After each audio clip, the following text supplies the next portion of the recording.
Welcome to part 5 of my Building a Mansion special. Now, if you couldn't tell, I added the same pattern from the left side of the house onto the right one off screen just to save a little bit of time. But it's added a little bit of space to the rooms that were inside. And here I start to pick out the floor I want. And I spend a long time, and I mean a long time, debating between just about every floor there is. And if you think I'm taking a long time now, you should have seen this part before I put it into double time. It was forever. Yeah, none of them really clicked for me. It's just found myself being very picky for what kind of floor could fit a great dining hall such as this one. But eventually I do make up my mind. Eventually, that is. I don't want something that clashes too much with the tables and chairs, so I decide on this stone pattern, or maybe it's tile. It's really hard to tell. So I decided I'm going to build a little kitchen area in here. Well, I shouldn't say little. Nothing in this mansion is really little, but it's narrow but long. And I decided to build pretty much 2 of everything. 2 refrigerators, 2 sinks, and some of the most expensive cabinetry I can find. I think that's the word, cabinetry. If not, it should be, because it's kind of cool sounding. Right, putting a dishwasher.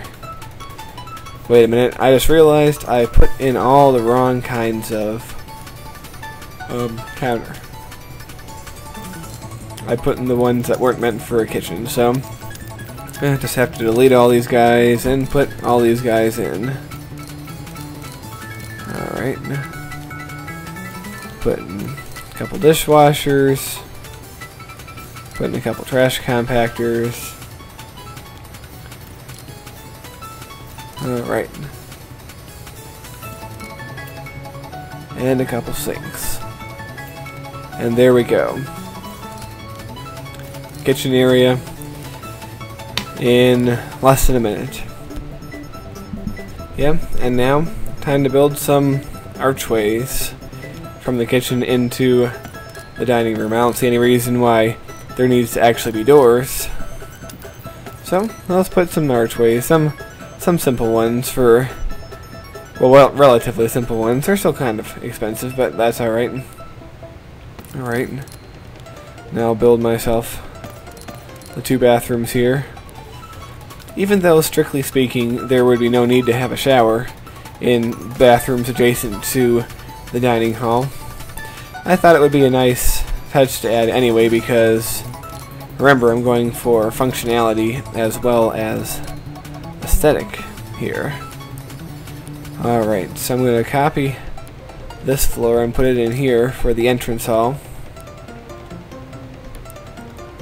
And put some archways in here.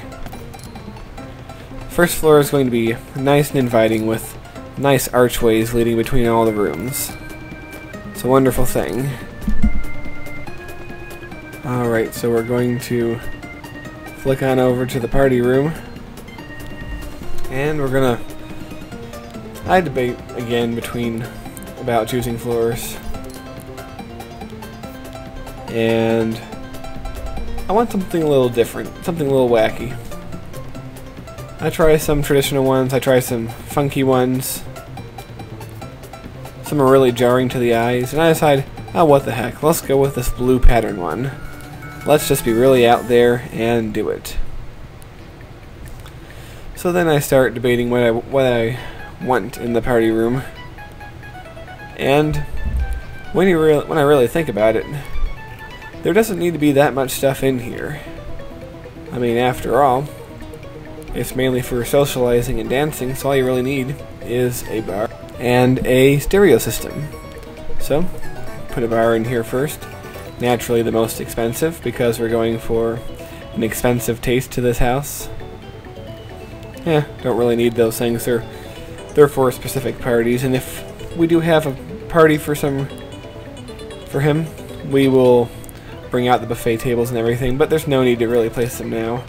I throw a phone into the kitchen while I'm thinking about it, because it's very easy just to build an entire house and not have a phone. I've done it many times myself.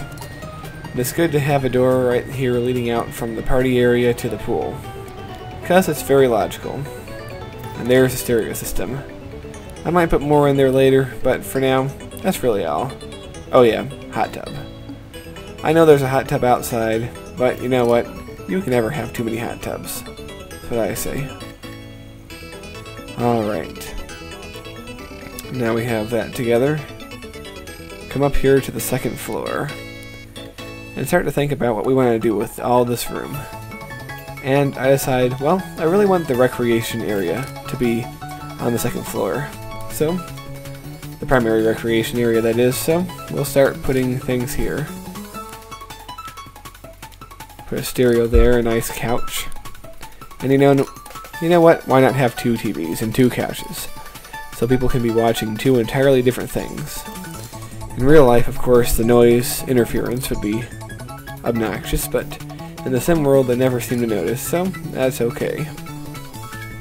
Put a weight machine, and put a chessboard. Just everything that they might generally want to have. Have an art easel. Put some pinball machines, so that if Tommy can visit, he can have some fun as well.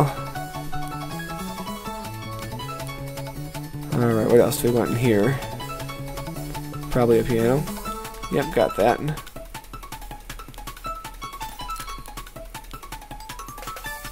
Yeah, so generally everything we need. I'm going to put the stuff first, and then I'm going to define the room. It's a pretty different way of doing things. And I'm going to make it with some nice slopey walls like before. There we go. Yeah, maybe that's a little too much. There. That's good. And I'm going to put in this very funky space, which is a parallelogram for anyone who knows their geometry. I'm going to put another bathroom. Yes, with another shower. So if they're hanging out in the game room, they need to pee, take a shower, or whatever, they can just hop over to here. Alright, put a dartboard there because Sims love playing darts. And there we go. We have a nice recreation room. Put a door, or an arch, why not? We'll put archways here.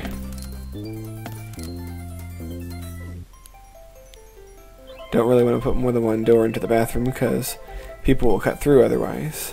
And again with the floors. I take a little bit to debate what floor I want, but eventually I make my decision. Something carpeted, but something a little nuts. Something a little crazy. And the rest of the second floor we'll just worry about later. So, well, put some, yeah, I'll change the floor out there because I'm tired of looking at the blue tile. But that's just about enough for this part. So, join us in part 6, in which we'll continue putting stuff in rooms.